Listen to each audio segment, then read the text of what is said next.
आदमी परिस्थितियों का गुलाम होता है। हमें अपने शरीर को ज़्यादा सुख सुविधाओं का आदी नहीं बनाना चाहिए।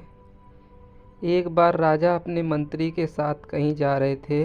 रास्ते में उन्हें एक किसान बंजर उबड़ खाबड़ जमीन पर गहरी नींद में सोता दिखाई दिया। राजा ने मंत्री से कहा, देखो यह किसान कैसे इस असुविधापूर्ण हालत में भी कितनी चैन से सो रहा है, जबकि हम सारी सुविधाओं के बावजूद थोड़ी भी परेशानी में ठीक से सो नहीं पाते। मंत्री बोला, महाराज ये सब प्रैक्टिस के कारण है। इसकी परिस्थितियाँ इसी तरह की हैं, इसलिए यह उनका आदी हो गया है। मनुष्य का शरीर बहुत ही कठोर और बहुत ही सुकोमल भी होता है। जैसी सुविधा उसे मिलती है वह उसी के अनुरूप ढल जाता है। राजा को मंत्री की बात सही नहीं लगी। उन्होंने कहा कि इसकी परीक्षा ली जाए।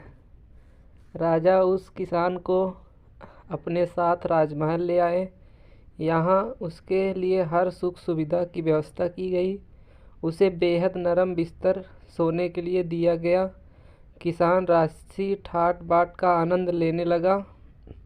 इस तरह 2-3 महीने बीत गए। किसान उन सुख सुविधाओं का आदी हो गया। फिर एक दिन मंत्री ने चुपके से किसान के बिस्तर में कुछ पत्ते और तिनके रखवा दिए। किसान सारी रात करवटें बदलता रहा। उसे पूरी रात नींद नहीं आई। सुबह राजा और मंत्री उसके पास मिलने गए। किसान ने राजा से शिकायत की कि उसके बिस्तर में कुछ गड़ने वाली चीज़ें हैं, जिसके कारण उसे रात भर नींद नहीं आई। यह सुनकर मंत्री ने राजा से कहा, देखा महाराज, यह वही किसान है जो पथरीली भूमि पर गहरी नींद में आराम से सो रहा था, लेकिन आज यह राजमहल के विलासितापूर्ण जीवन का आदी हो गया है। अब इससे पत्ते और तिनके भी चुभते हैं। इसलिए मेरा कथन सत्य है कि मनुष्य परिस्थितियों के अनुसार ढल जाता है। इस कहानी से दोस्तों हमें यह सीख मिलती है, हमें अपने शरीर को ज़्यादा सुख सुविधाओं का आदी नहीं बनाना चाहिए।